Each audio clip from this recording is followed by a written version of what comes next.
Hello, I'm just out for a little ride, and I'm a total recreational rider. I have no pro tips or anything like that, but I'm thinking about what kind of principles from Tai Chi, what physical principles would help me ride. Same ideas.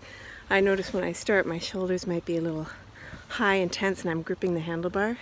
So relaxing the shoulders and relaxing your grip on the bar.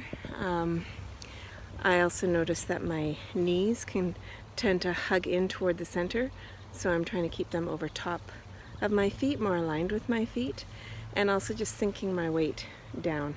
So same stuff. I just like to look at where can you find these tips to apply in your life no matter what you're doing.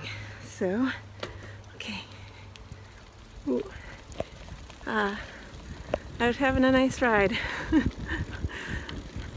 Beautiful day today, so get out there and have some fun.